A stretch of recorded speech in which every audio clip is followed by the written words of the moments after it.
किसी गांव में एक चोर रहता था। एक बार उसे कई दिनों तक चोरी करने का अवसर ही नहीं मिला, जिससे उसके घर में खाने के लाले पड़ गए। अब मरता क्या न करता। वह रात्रि के लगभग 12 बजे गांव के बाहर बनी एक साधु की कुटिया में घुस गए। वह जानता था कि साधु बड़े त्यागी हैं, अपने पास कुछ नहीं रखते। फिर भी सोचा खाने पीने को कुछ मिल ही जाएगा, 1-2 दिन का गुजारा चल ही जाएगा। जब चोर कुटिया में प्रवेश कर रहे थे तो संयोगवश उसी समय साधु बाबा ध्यान से उठकर लघुशंका के लिए बाहर निकले। चोर से उनका सामना हो गया। साधु उसे देखकर पहचान गए, क्योंकि कई बार देखा था, पर साधु यह नहीं जानते थे कि वह चोर है। साधु को बड़ा आश्चर्य हुआ कि यह आधी रात को यहाँ क्यों आया। साधु ने बड़े प्रेम से पूछा, कहो बालक, आधी रात को कैसे? कुछ काम है क्या? चोर बोला, महाराज, मैं दिन भर का भूखा हूँ। साधु ने कहा, ठीक है, आओ बैठो। मैंने शाम को कुछ शकरकंद पकाए थे, तुम उसे खा लो, तुम्हारा पेट भर जाएगा। साधु ने दीपक जलाया, चोर को बैठने के लिए आसन दिया, पानी दिया और एक पत्ते पर पके हुए शकरकंद रख दिए। फिर पास में बैठकर उसे इस तरह खिलाया जैसे कोई माँ अपने बच्चे को खिलाती है। साधु बाबा के सद्व्यवहार से चोर निहाल हो गया और सोचने लगा, एक मैं हूँ और एक ये बाबा है। मैं चोरी करने आया और ये इतने प्यार से खिला रहे हैं। मनुष्य में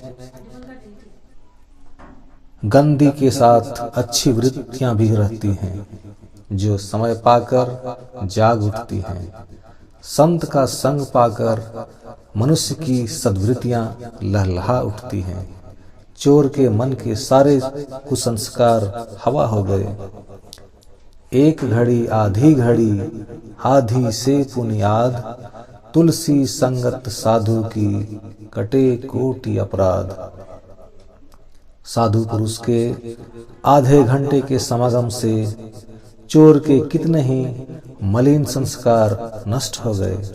साधु के सामने अपना अपराध कबूल करने को चोर का मन उतावला हो उठा। उसका भोजन पूरा होने के बाद साधु ने कहा, बेटा, अब इतनी रात में तुम कहाँ जाओगे? मेरे पास एक चटाई है, इसे ले लो और आराम से यहाँ सो जाओ। सुबह चले जाना। नेकी की मार से चोर दबा जा रहा था। वह साधु के पैरों पर गिर पड़ा और फूट फूट कर रोने लगा। साधु समझ न सके कि यह क्या हुआ। साधु ने उसे प्रेम पूर्वक उठाया और सर पर हाथ फेरते हुए पूछा, बेटा, क्या हुआ?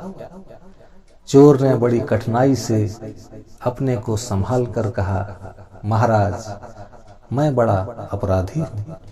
मैंने बड़ी बड़ी चोरियां की हैं। आज भी मैं भूख से व्याकुल होकर आपके यहाँ चोरी करने आया था, लेकिन आपके सद्व्यवहार ने मेरा जीवन ही पलट दिया।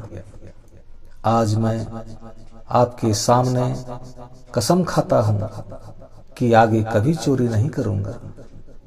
आप मुझे अपनी शरण में लेकर अपना शिष्य बना लीजिए। इस प्रकार साधु के सद्व्यवहार ने एक चोर को साधु बना दिया। दोस्तों, महापुरुषों की सीख है कि आप सबसे आत्मवत व्यवहार करें, क्योंकि सुखी जीवन के लिए विशुद्ध निस्वार्थ प्रेम ही असली खुराक है। तो आज के लिए बस इतना ही। मिलते हैं एक नए अध्याय के साथ। तब तक के लिए नमस्कार। बोलिए प्रेम से श्री सद्गुरु महाराज की जय। धन्यवाद।